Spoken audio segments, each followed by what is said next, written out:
In the vast expanse of the Pacific Ocean during World War II, where steel titans clashed beneath tropical skies and the fate of nations hung in the balance, one modest destroyer escort would accomplish what no other warship in naval history had achieved before or since.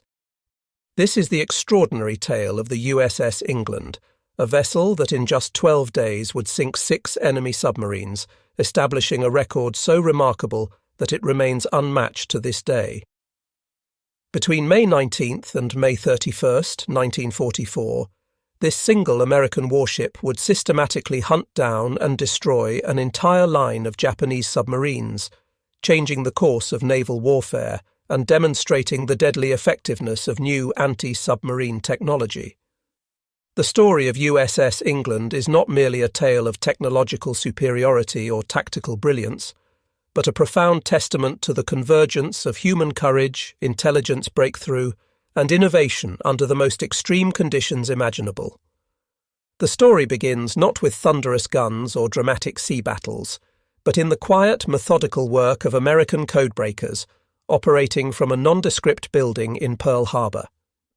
On May 13, 1944, the Fleet Radio Unit Pacific, known as FRUPAC, and the successor to the legendary Commander Joseph Rochefort's Station Hypo, intercepted a routine Japanese radio transmission.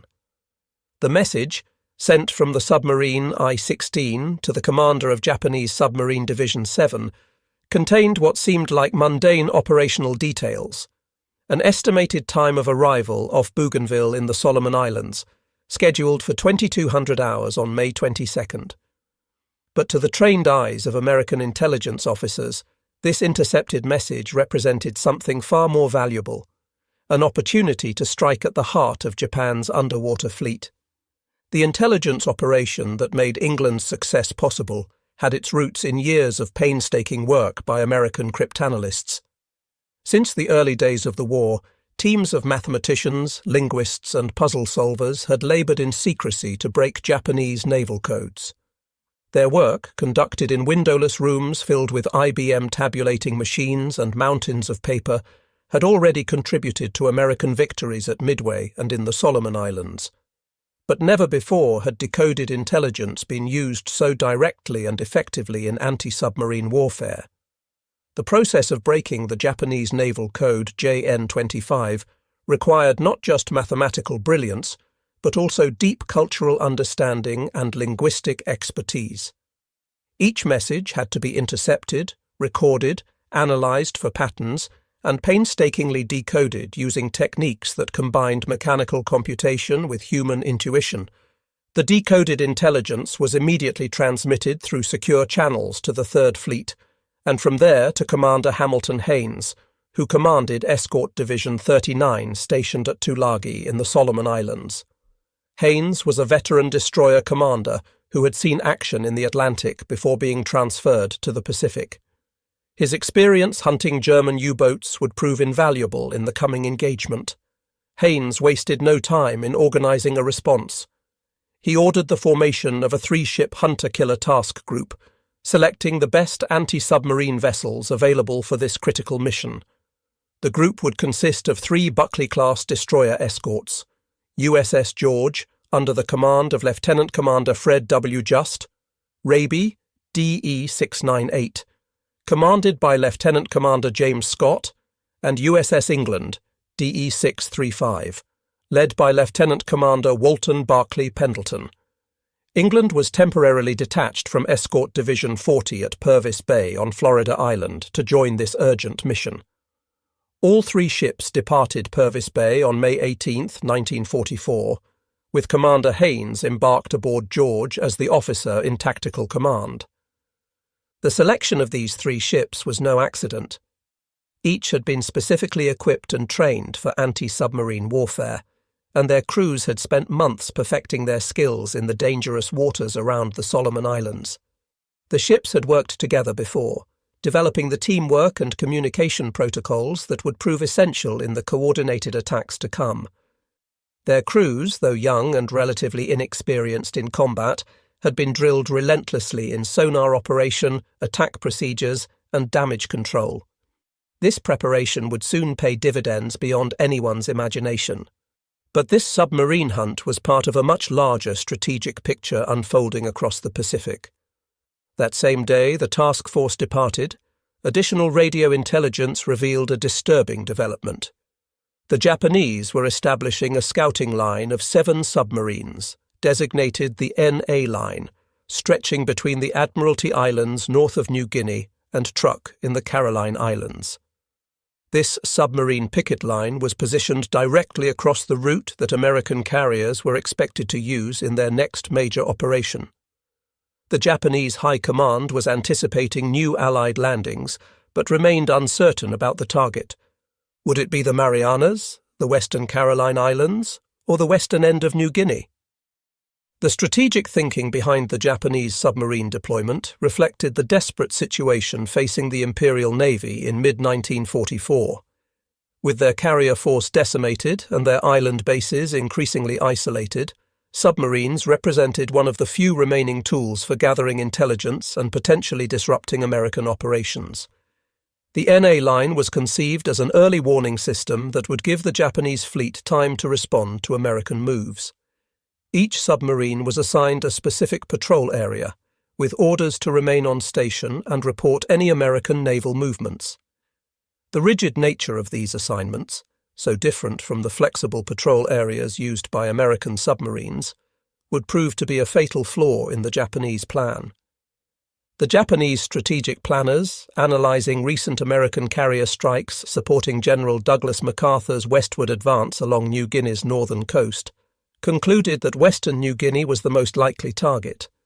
In response, the Commander-in-Chief of the Japanese Combined Fleet, Admiral Somu Toyoda, issued orders for Operation A-Go, intended to be the decisive naval battle that would halt the American advance and protect Japan's inner defense perimeter, encompassing the Marianas, Western Caroline Islands, and Western New Guinea.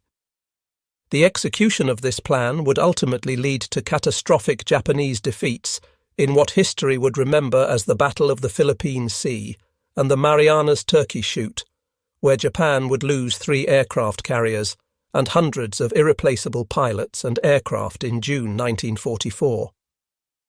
The planning for Operation A-Go revealed the fundamental weaknesses in Japanese naval strategy by 1944. The loss of experienced pilots at Midway, the Eastern Solomons, and Santa Cruz had never been fully replaced. The new pilots being rushed through abbreviated training programs lacked the skills of their predecessors. Meanwhile, American pilot training had become a massive industrial enterprise, producing thousands of highly trained aviators. The technological gap was widening too. American fighters like the F-6F Hellcat significantly outperformed their Japanese counterparts, and American ships bristled with radar-directed anti-aircraft guns that made attacking them increasingly suicidal. To support Operation A-Go, Vice Admiral Takagi Takeo, commander of the Japanese 6th Fleet, submarines, directed submarines from the 7th Submarine Squadron to establish the NA scouting line. Takagi was a veteran submarine commander who had witnessed the steady deterioration of Japan's underwater fleet. At the war's start, Japanese submarines had been among the best in the world, with highly trained crews and excellent torpedoes. But losses had been heavy, and replacement crews lacked the skill and experience of their predecessors. Moreover, Japanese submarine doctrine, which emphasized attacks on warships rather than merchant vessels, had proven strategically flawed. While American submarines were strangling Japan's supply lines, Japanese submarines were being hunted to extinction, with little to show for their sacrifice. In a decision that would prove fatal, 7 Japanese submarines were assigned to specific fixed positions along this line, rather than being given flexible operating areas as American submarines typically were. This rigid positioning would become a critical vulnerability. The chain of events that would doom these submarines began when Japanese forces intercepted an American aircraft's contact report on submarine RO-104. In response, the Japanese promptly radioed orders to the entire NA line to shift their positions 60 nautical miles to the southeast, transmitting specific coordinates for each submarine's new position. This seemingly routine operational message was intercepted by American radio intelligence and immediately forwarded to the Joint Intelligence Center Pacific Ocean area, where cryptanalysts worked feverishly to break out the coordinates. The process was complex and required not just breaking the code, but understanding the Japanese Navy's coordinate system and operational procedures. Though the process was complex and required careful analysis, the American codebreakers successfully extracted the precise positions of each submarine in the NA line. For the first time in the Pacific War, this ultra-secret intelligence would be sanitized and shared directly with anti-submarine forces, giving them an unprecedented advantage in hunting enemy submarines.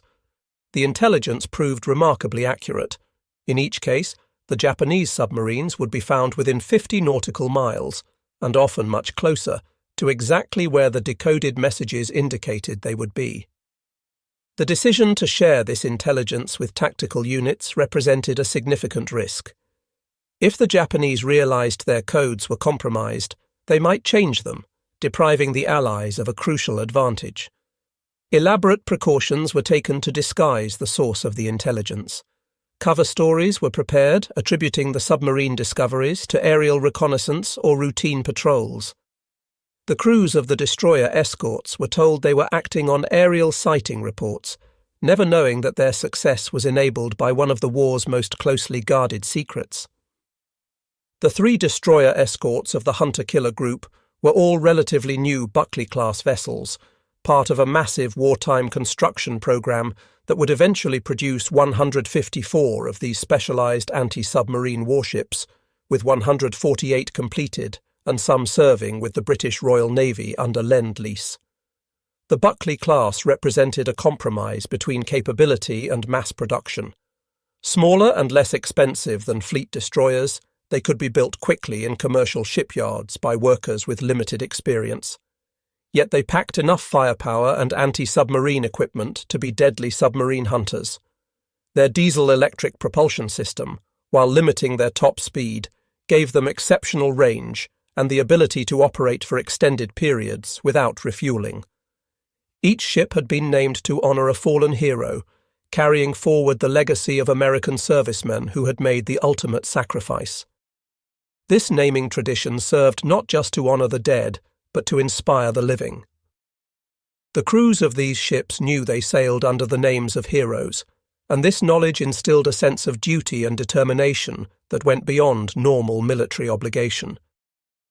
USS George bore the name of Seaman Second Class Eugene F. George, who had been posthumously awarded the Navy Cross for his heroic actions as an anti-aircraft gunner aboard the heavy cruiser USS San Francisco during the brutal naval battle of Guadalcanal on November 12, 1942.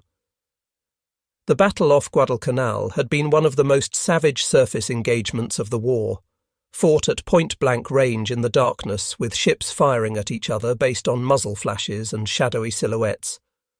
When a damaged Japanese G-4M Betty bomber, already aflame from San Francisco's anti-aircraft fire, deliberately aimed for the cruiser's gun positions in a suicide attack, Seaman George and his fellow gunners stood their ground, continuing to fire at the approaching aircraft until the very moment of impact. The bomber crashed into San Francisco's bridge structure, killing Admiral Daniel Callahan and his staff, but George and his gun crew never wavered. George and several other San Francisco gunners who died at their posts that day were awarded the Navy Cross, and ships were named in their honor. USS Raby was named for Rear Admiral James Joseph Raby, who had earned the Navy Cross during World War I while commanding transatlantic convoy operations, including the very first convoy to cross the Atlantic under American escort. Raby had been a pioneer in anti-submarine warfare during the First World War, developing many of the tactics and procedures that were still in use. His experience had proven that convoys, properly escorted, could defeat the submarine menace. Tragically, Admiral Raby was killed in an automobile accident in 1934 while serving as commandant of the Charleston Naval District, but his legacy of protecting merchant shipping would live on through the vessel that bore his name. USS England carried perhaps the most poignant history of all. She was named for Ensign John Charles England, a young naval officer who had been killed during the Japanese attack on Pearl Harbor on December 7, 1941. England, just 4 days shy of his 21st birthday, had volunteered to work in USS Oklahoma's radio room that fateful morning, trading shifts with a friend so the other man could spend more time with his family when they arrived in Hawaii. England himself was eagerly awaiting the arrival of his wife and 3-week-old daughter, whom he had never seen. When Japanese torpedoes struck the battleship and she began to capsize, Ensign England initially escaped to the deck. The scene that greeted him was one of unimaginable chaos. Oklahoma was rolling over, trapping hundreds of men inside her hull. Oil-covered sailors were struggling in the water, some on fire, while Japanese aircraft strafed survivors. But remembering the men still trapped in the radio room below, England made a fateful decision. He returned to the sinking ship's interior. 3 times he descended into the capsizing battleship, each time successfully guiding a trapped sailor to safety through passages that were rapidly filling with water and oil. The ship's electrical system had failed, plunging the interior into darkness. England had to navigate by touch and memory, fighting against rushing water and the ship's increasing list. On his 4th attempt to rescue his shipmates, Ensign England disappeared into the Oklahoma's flooding compartments and was never seen again. He was one of 429 officers and men who perished aboard Oklahoma that day. The tragedy of USS Oklahoma was one of the most horrific of Pearl Harbor. As the ship capsized, hundreds of men were trapped in air pockets within her hull. For days after the attack, salvage workers could hear tapping from inside the ship as trapped sailors signaled for help. Heroic efforts were made to cut through the hull and rescue survivors, and 32 men were eventually saved. But for most, including Ensign England, there would be no rescue. Initially buried among the unknown casualties at Punchbowl National Cemetery in Hawaii, Ensign England's remains would not be identified until 2016, when advances in DNA technology finally allowed him to be returned home to Colorado Springs, where he was reburied next to his parents. Though he received only a Purple Heart for his sacrifice, his extraordinary heroism in repeatedly risking and ultimately giving his life to save others would be commemorated through not 1 but 2 warships bearing his name, DE-635 and the later guided missile cruiser CG-22. The Buckley-class destroyer escorts were purpose-built submarine hunters, armed with 3 3-inch guns for surface action but optimized for anti-submarine warfare. Their main battery, while adequate for defense against aircraft and surface craft, was deliberately kept light to save weight and cost. The real striking power of these ships lay in their anti-submarine armament. Their arsenal included 1 triple bank of 21-inch torpedoes, 2 stern-mounted depth-charge racks, 8 K-gun depth-charge projectors that could hurl charges to either side of the ship, and most importantly, 1 Mark 10 Hedgehog anti-submarine mortar. It was this last weapon that would prove decisive in the coming battles. The development of specialized anti-submarine vessels like the Buckley class reflected hard-learned lessons from the Battle of the Atlantic. There, German U-boats had come perilously close to severing Britain's lifelines. The Allies had learned that defeating submarines required not just weapons, but also specialized platforms optimized for the task. These ships needed long range to escort convoys across vast ocean distances, good seakeeping abilities to operate in rough weather, and sophisticated detection equipment to find submerged submarines. The Buckley class incorporated all these requirements in a package that could be mass-produced in American shipyards. The Hedgehog represented a revolution in anti-submarine warfare, addressing fundamental flaws that had plagued submarine hunters since World War I. Developed by the British Directorate of Miscellaneous Weapons Development in 1941 and first deployed in 1942, the Hedgehog had only recently become widely available to American forces in late 1943. The weapons development had been driven by desperate necessity during Britain's darkest hours, when U-boats were sinking merchant ships faster than they could be replaced. The weapon consisted of 24 projectiles arranged in 6 rows of 4, mounted on a trainable platform that could fire them in an elliptical pattern, 200 to 300 yards ahead of the attacking ship. Each projectile weighed 65 pounds, with a 35-pound charge of TNT or Torpex explosive.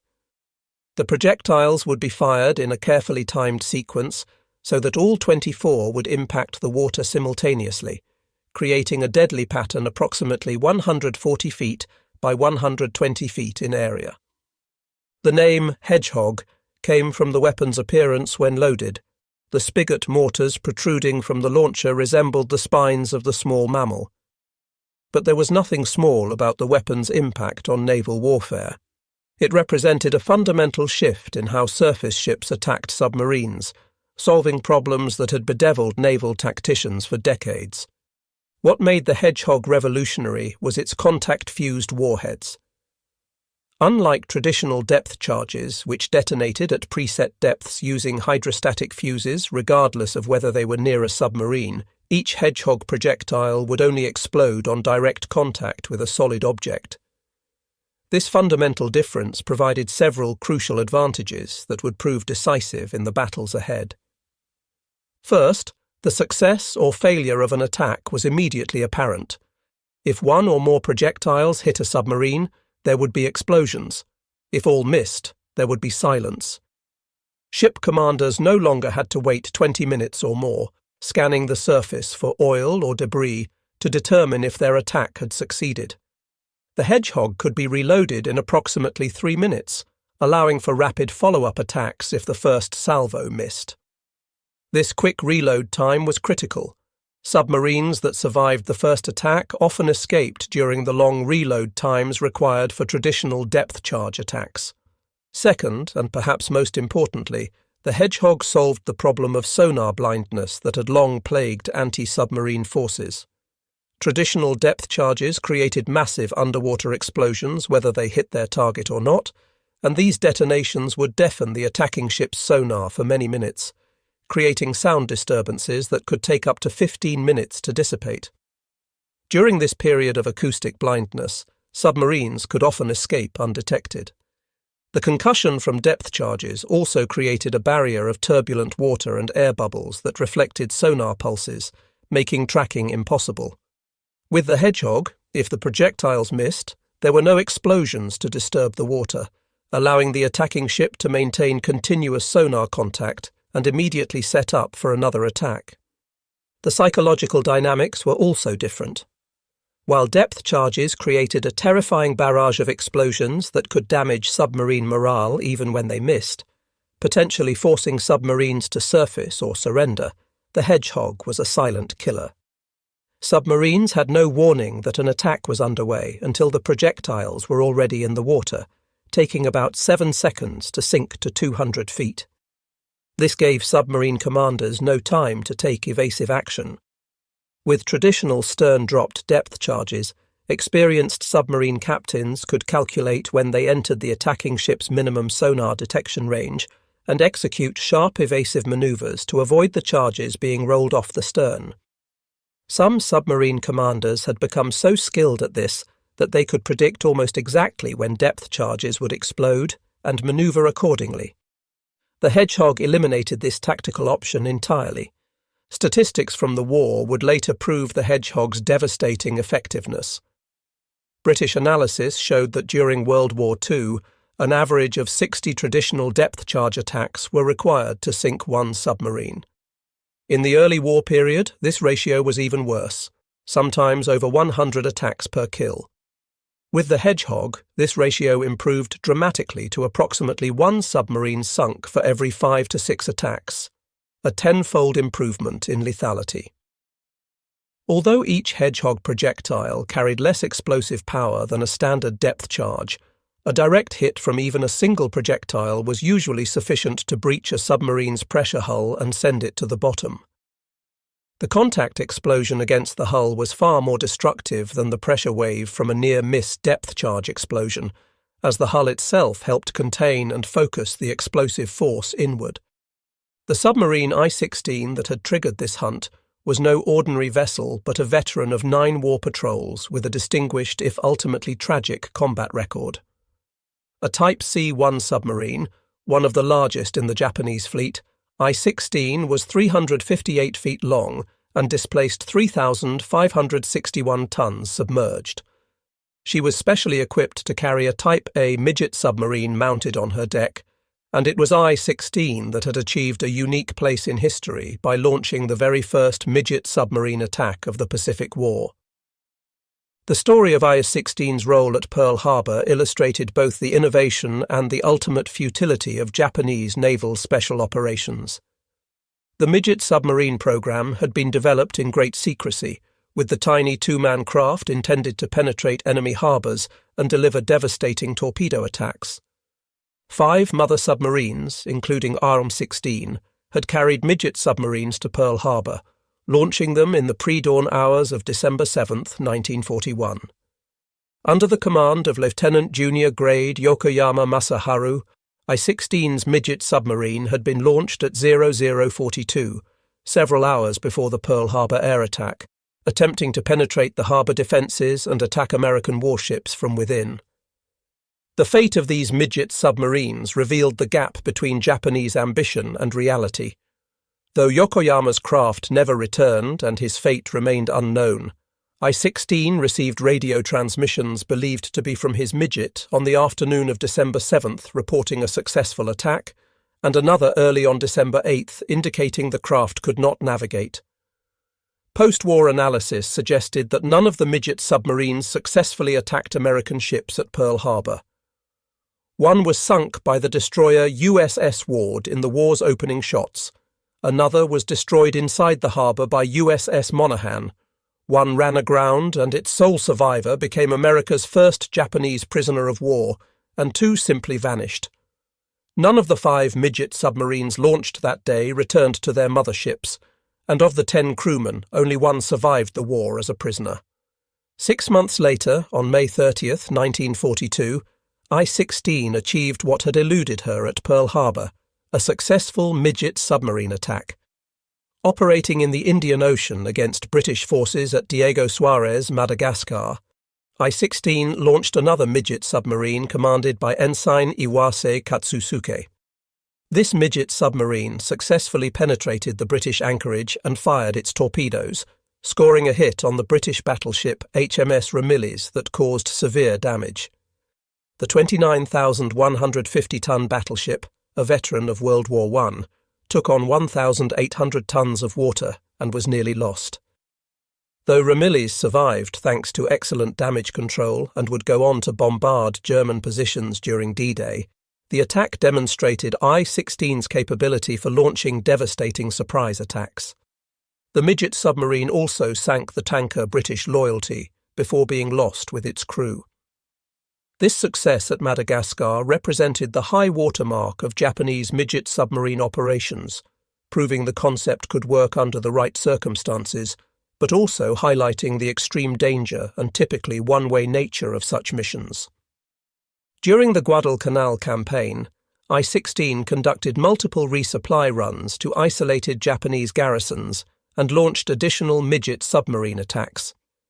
The submarine had become part of the Tokyo Express, the desperate effort to supply Japanese forces in the Solomon Islands by submarine after surface ships could no longer safely make the journey.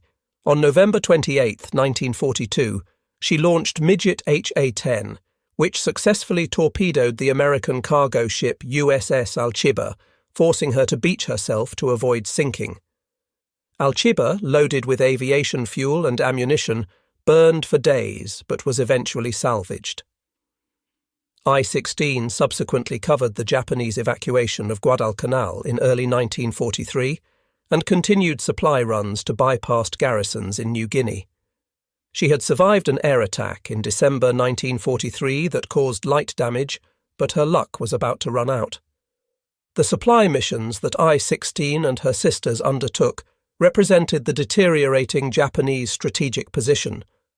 Once proud fleet submarines were reduced to carrying rice and medical supplies to starving garrisons on bypassed islands. Each mission meant running a gauntlet of American aircraft and warships for the dubious reward of delivering a few tons of supplies to troops who were ultimately doomed. It was a terrible waste of scarce submarines and trained crews, but the Japanese Navy's code of honor demanded that no garrison be abandoned while any means of supply remained. On May 14, 1944, I-16 departed Truk Lagoon under the command of Lieutenant Commander Takeuchi Yoshitaka, carrying a cargo of rice in 75-pound rubber bags intended for the starving Japanese garrison at Buin on Bougainville. The garrison there had been bypassed by American forces and was slowly being starved into submission, making supply runs by submarine their only lifeline. The 40,000 Japanese troops on Bougainville had been cut off since November 1943, and conditions had become desperate. Men were dying of starvation and disease daily, and incidents of cannibalism had been reported. But I-16's departure transmission, intercepted and decoded by American intelligence, had sealed her fate. The 3 American destroyer escorts were already converging on her predicted position. On the afternoon of May 19, 1944, an Allied reconnaissance aircraft, a consolidated PBY Catalina from a Navy patrol squadron, spotted I-16 on the surface north of Bougainville, confirming the intelligence that had brought the hunter-killer group to these waters.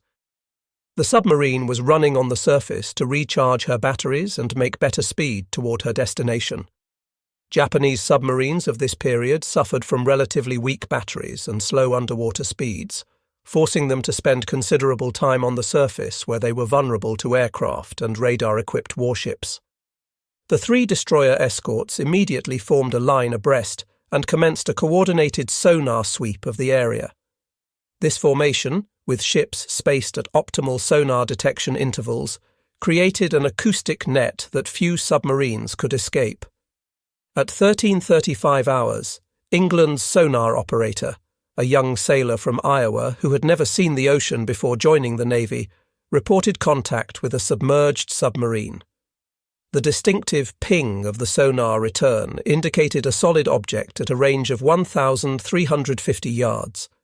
The hunt was on. I-16 immediately commenced the standard Japanese submarine evasion tactics, radical changes in depth and direction, sudden speed changes, and sharp turns designed to throw off the attacking ship's targeting solution. These tactics had been developed through hard experience and had saved many submarines from destruction. Japanese submarine commanders were trained to think three-dimensionally, using depth as well as course changes to evade attackers. Lieutenant Commander Takeuchi was fighting for his life and the lives of his 106 crew members. Lieutenant Commander Pendleton brought England in for her first attack run. The approach required precise coordination between the sonar operators tracking the submarine, the plotting team calculating the target's course and speed, and the Hedgehog crew preparing their weapon. But the first Hedgehog salvo missed as I-16 successfully evaded, diving deep and turning sharply at the last moment. The second attack also failed to connect. I-16 was using every trick in the book, releasing bubbles to create false sonar targets, changing depth rapidly to throw off range calculations, and making radical course changes that pushed the submarine's hull to its structural limits. On the third attack, England's Hedgehog scored a single hit, but the big submarine's strong hull absorbed the damage, and she continued her desperate evasion maneuvers. The explosion would have been devastating inside the submarine, the concussion throwing men against bulkheads, shattering light bulbs and potentially causing flooding. But I-16's crew managed to maintain control and continue evading. Japanese damage control training was excellent, and submarine crews were drilled relentlessly in dealing with battle damage. Pendleton, demonstrating remarkable persistence and tactical skill, set up for a fourth attack, which again missed the violently manoeuvring submarine. By now, the hunt had been going on for over an hour. The tension aboard England was palpable. The crew knew they had a submarine trapped but couldn't deliver the killing blow. In the plotting room, officers worked frantically to predict I-16's next move. The sonar operators strained to maintain contact as the submarine dove deeper, approaching the thermal layers where temperature differences in the water could hide it from sonar. But on the fifth attack run, England's Hedgehog crew had learned from their previous attempts. They had noticed patterns in WWII's evasion tactics, a tendency to turn to port when diving, a preference for certain depth bands. At 14:35 hours, multiple projectiles found their mark, and the ocean erupted. The massive underwater explosion that followed was so powerful it lifted England's stern completely out of the water, throwing men to the deck and rattling the entire ship. The explosion was heard and felt on the other destroyer escorts thousands of yards away. 20 minutes later, oil and debris began rising to the surface. Rice bags, pieces of wood, cork insulation, and other unmistakable evidence that I-16 had been destroyed. Among the debris were personal effects, a sailor's cap, pages from a Japanese book, a wooden sandal, poignant reminders of the human cost of war. The submarine that had launched the first attack at Pearl Harbor was gone, taking all 107 officers and men, including Lieutenant Commander Takeuchi, to their deaths. They had died in the service of a lost cause, carrying rice to a garrison that would surrender anyway when the war ended. Meanwhile, the 7 submarines of the NA line had departed Saipan around May 17, 1944, to take up their assigned positions. The departure had been marked by a ceremony attended by Vice Admiral Takagi himself, who exhorted the submarine commanders to do their duty for the Emperor. Each captain received a ceremonial cup of sake and a white headband inscribed with patriotic slogans. They knew the odds against their survival were high. American anti-submarine capabilities had improved dramatically since the war's early days. All 7 were RO-class boats, Type RO-100 submarines that were much smaller than I-16. Originally designed for coastal defence, these 760-ton boats were armed with 4 torpedo tubes in the bow, carrying 8 torpedoes total, plus a 76mm deck gun. The design reflected pre-war Japanese naval thinking that emphasized quality over quantity, resulting in submarines that were well built but too few in number and lacking the mass production advantages that made American submarines so effective. Most were equipped with Type 22 radar detectors, but lacked radar themselves, making them poorly suited for the reconnaissance mission they had been assigned. Their job was to spot American carrier forces and report their movements, but without radar, they would have to spend dangerous amounts of time on the surface using visual lookouts. Of the 20 Type RO-100 submarines Japan would build during the war, not a single one would survive to see the surrender. The first submarine of the NA line to meet its fate was RO-106. This submarine had already compiled a notable war record.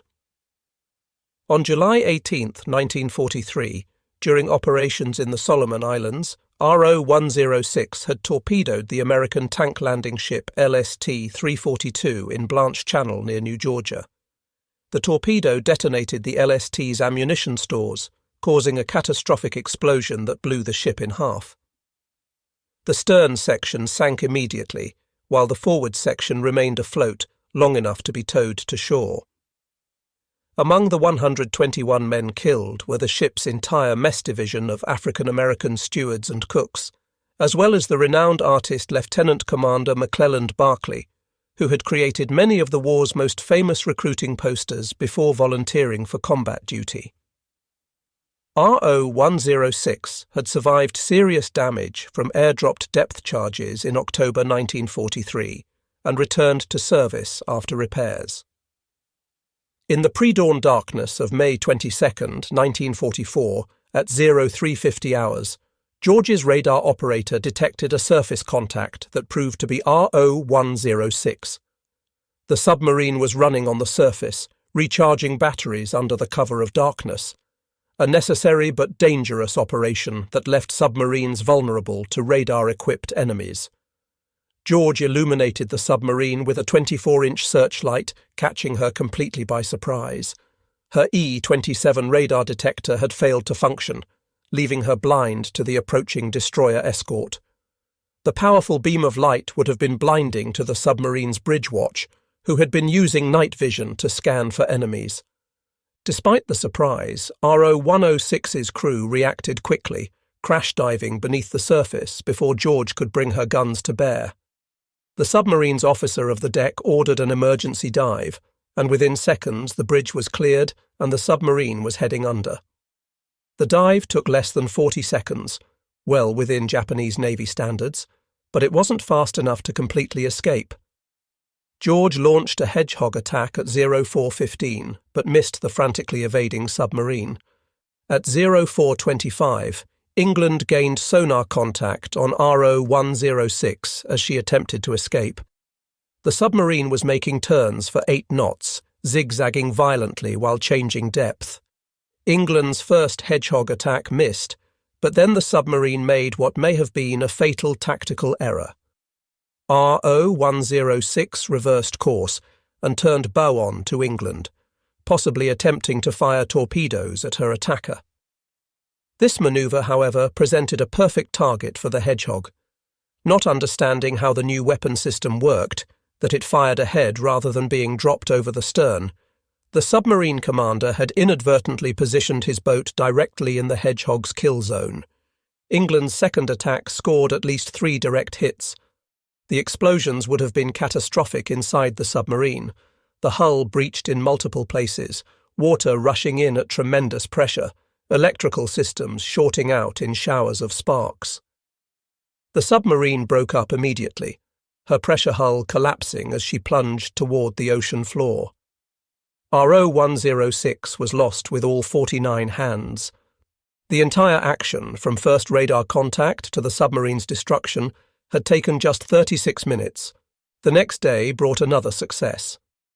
RO-104, under the command of Lieutenant Hisashi Izubuchi, had spent most of her previous patrols in the frigid waters of the North Pacific and Aleutian Islands, a stark contrast to the tropical waters where she now hunted. The North Pacific had been a secondary theatre for Japanese submarines, used mainly for reconnaissance and occasional attacks on the supply line between the United States and the Soviet Union. During operations in the Solomons in late 1943, RO-104 had performed a remarkable rescue mission on November 3, 1943, saving 75 survivors of the Japanese light cruiser Sendai after she was sunk in a night surface action with American cruisers during the Battle of Empress Augusta Bay. The rescue had been performed under dangerous conditions, with American aircraft patrolling overhead and the constant threat of discovery by American warships. Among those rescued was Rear Admiral Baron Matsuji Ijuin, commander of Japanese destroyer Squadron 3, whose survival was considered vital to the Imperial Navy. On May 23, 1944, at 0604 hours, an Allied aircraft spotted RO-104 on the surface approximately 250 nautical miles north-northwest of Kavieng, New Ireland. This time the submarine's radar detector worked, giving just enough warning for an emergency dive. The submarine's lookout spotted the aircraft at almost the same moment the radar detector alarm sounded, and she quickly submerged before the destroyer escorts could close to gun range. Once submerged, RO-104's captain employed every evasion technique he knew. Raby made the first attack run, but RO-104 had learned from the fate of her sisters. In addition to violent evasive maneuvers, the submarine employed a sophisticated countermeasure, transmitting bursts of tuned sound impulses designed to jam Raby's sonar. This technique, known as acoustic deception, had been developed by Japanese submariners as a last-ditch defense against sonar-guided attacks. The tactic worked. Raby made 4 Hedgehog attacks over the course of 2 hours, all of which missed. George then took over the attack, with her crew determined to succeed where Raby had failed. The destroyer escort made 5 Hedgehog runs against the elusive submarine. Despite the crew's best efforts and increasingly accurate attacks, all 5 salvos missed as RO-104 twisted and turned beneath the waves. The submarine's captain was fighting for his crew's lives with skill and determination, but he was only delaying the inevitable. Each evasion maneuver consumed precious battery power, and the submarine's air was growing foul with carbon dioxide as the life support systems struggled to keep up. Finally, at 0819, England moved in for her turn. The first Hedgehog attack missed, but England's sonar team had been carefully observing RO-104's evasion patterns for over 2 hours. They noticed that the submarine tended to turn to starboard while diving, preferred depths between 200 and 250 feet, and accelerated just before making major course changes. On the second attack, England's team had precisely calculated RO-104's next move. Between 10 and 12 projectiles found their mark, and the resulting underwater explosion was followed by the unmistakable sounds of a submarine breaking up, the screech of tearing metal, the thunder of imploding compartments, and then silence. It wasn't until 10:45 that debris finally reached the surface, confirming that RO-104 and all 58 hands had been lost. The debris field was extensive: wooden decking, cork insulation, clothing, and the oil slick that had become the signature of a submarine's grave. Among the debris was a life ring with Japanese characters, providing definitive proof of the kill. The deadly efficiency of the hunter-killer group was becoming apparent. In just 4 days, they had sunk 3 Japanese submarines. But the hunt was far from over. The very next day, May 24th, brought another contact and another kill. RO-116 was relatively new, on only her second war patrol under the command of Lieutenant Commander Shibuya Kunio. The submarine had been commissioned just 6 months earlier, and her crew was still gaining experience. Many were recent graduates of the submarine school at Kure, young men who had joined the Navy filled with dreams of glory, but were now facing the harsh reality of a war Japan was losing. At 1200 hours, George gained radar contact at the remarkable range of 17,000 yards, nearly 10 miles, approximately 225 nautical miles north-northwest of Kavieng. This exceptional detection range was due to ideal atmospheric conditions that enhanced radar propagation. RO-116 dove immediately, but her crash dive was slower than it should have been, a sign of her crew's relative inexperience. At 15:00, George gained sonar contact at just 750 yards. The submarine employed the same desperate tactics as her predecessors: violent rudder shifts, radical depth changes, and sophisticated sonar jamming. These tactics proved temporarily successful, frustrating George's attacks. The destroyer escort made multiple runs, but each time RO-116 managed to evade at the last moment. England moved in and made 2 aborted Hedgehog runs when the targeting solution fell apart at the last moment. The submarine was fighting hard, but her crew's inexperience was beginning to show. Their evasion patterns were becoming predictable, and they were slow to respond to the attacking ship's manoeuvres. But on the third attempt, England's crew had RO-116's number. At 0214, at least 3 projectiles struck home. The submarine's destruction was swift but oddly quiet. There were none of the massive secondary explosions that had marked previous kills. This suggested that RO-116's torpedoes had not detonated, possibly because the hits were in areas away from the torpedo room, or because safety procedures had prevented sympathetic detonations. RO-116 simply broke apart and sank, taking all 56 hands with her into the depths. 2 days later, on May 26th, the hunter-killer group found RO-108, commanded by Lieutenant Obari Kenichi. This submarine had already proven herself dangerous to American forces. On October 3, 1943, RO-108 had fired a spread of 4 torpedoes at 3 American destroyers that presented an overlapping target in Huon Gulf off New Guinea. It had been a textbook attack. RO-108 had detected the destroyers by their sonar pinging, manoeuvred into perfect position, and fired a spread that gave maximum probability of hits. USS Smith detected the torpedo wakes and successfully evaded, her captain ordering emergency speed and full rudder to comb the wakes. But USS Henley was not so fortunate. 2 torpedoes struck her port side amidships in the No. 1 fire room, breaking the destroyer's keel. The hits were devastating. The explosion ruptured fuel tanks, started massive flooding, and broke the ship's back. Henley broke in too and sank rapidly, killing 15 men and wounding 52 others. Smith and USS Reed counter-attacked, but RO-108 escaped, diving deep and running silent, while the Americans dropped depth charges in her wake.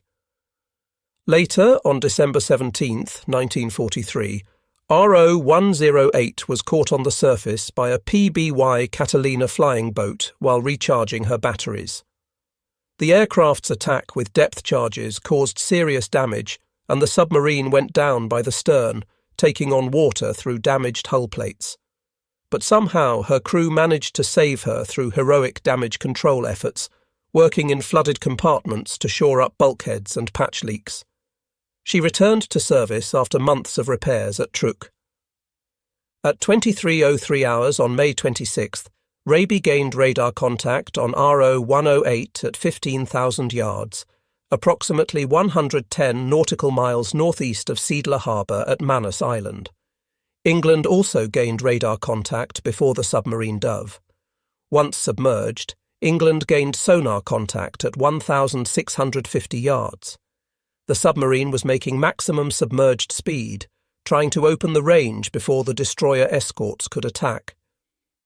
Raby was vectored in for the first attack, but her Hedgehog salvo missed.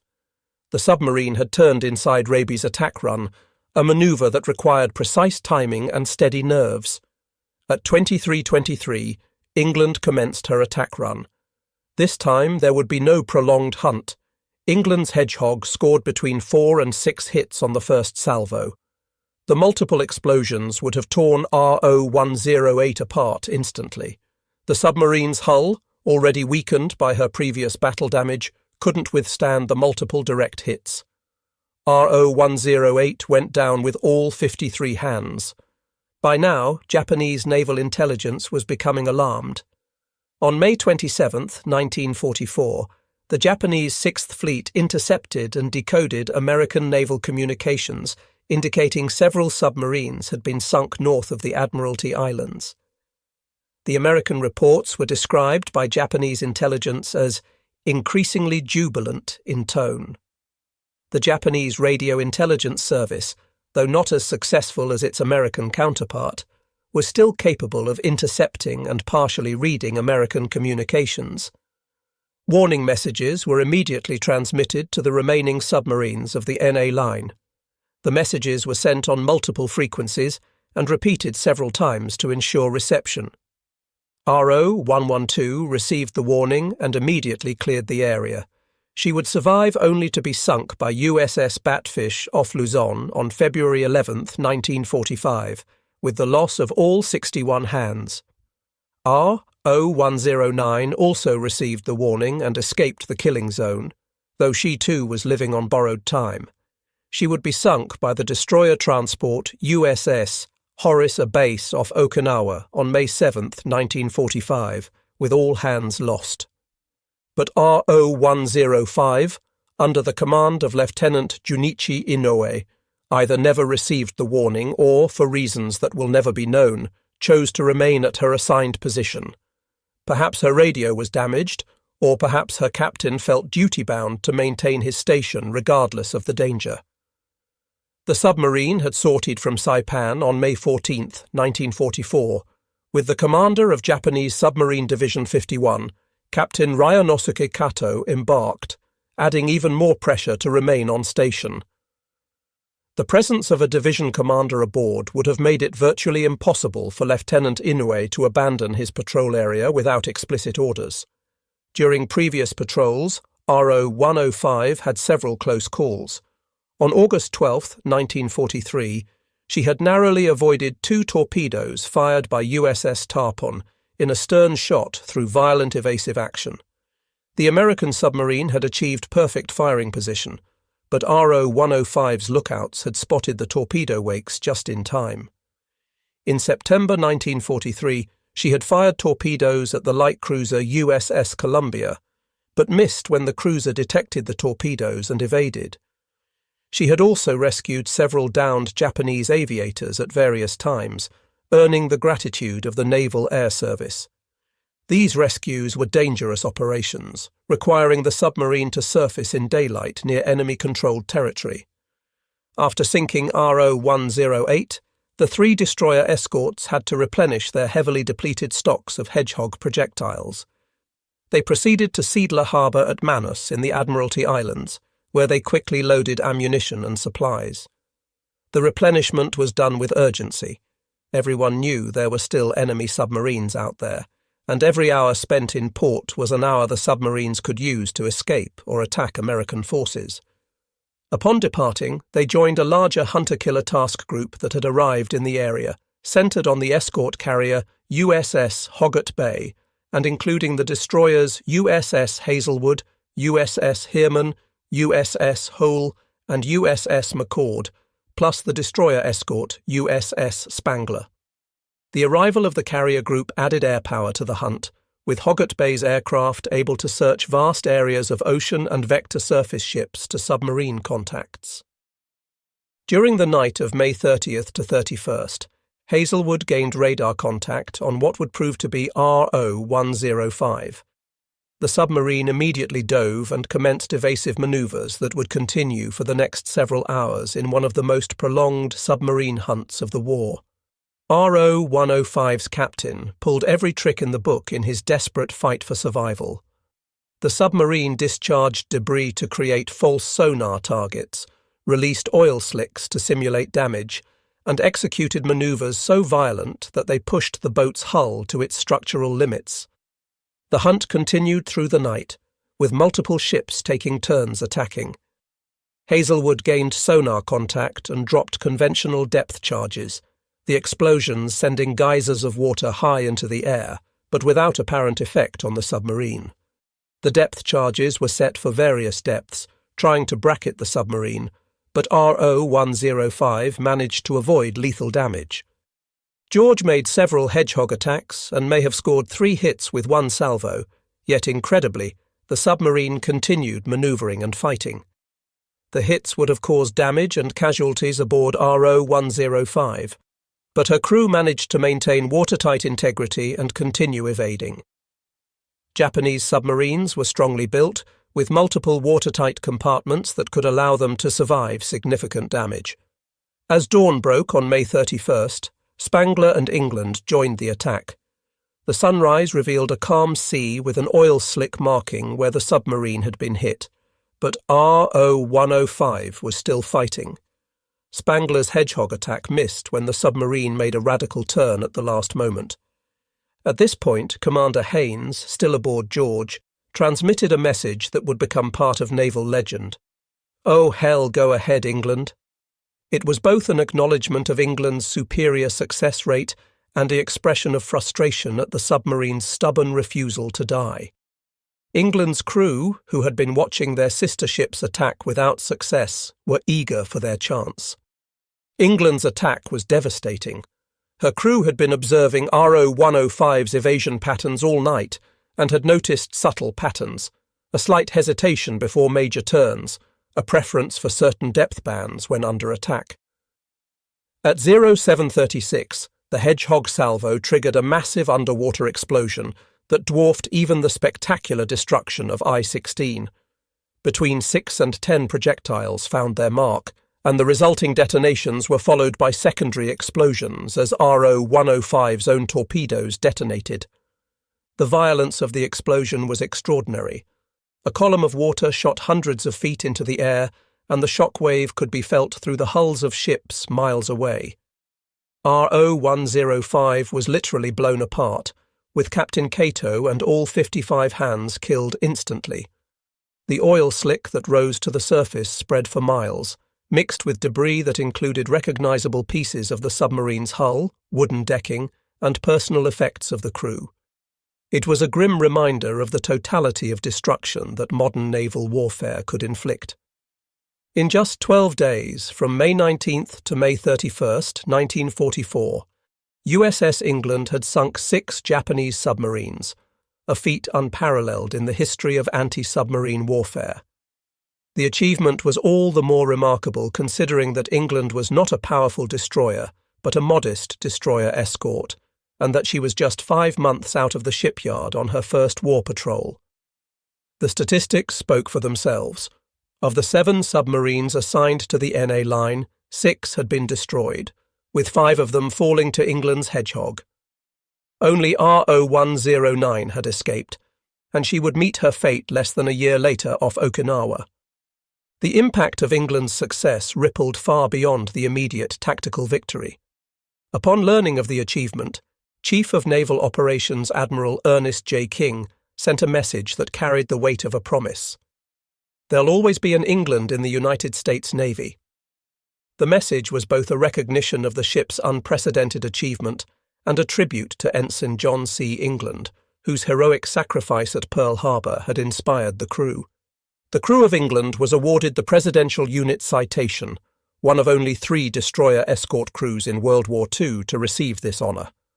The citation read in part, "For extraordinary heroism in action against enemy Japanese submarines in the Pacific War area from May 19th to 31st, 1944, the USS England's brilliant performance in this vital mission contributed materially to the successful operations of our forces and upheld the highest traditions of the United States Naval Service."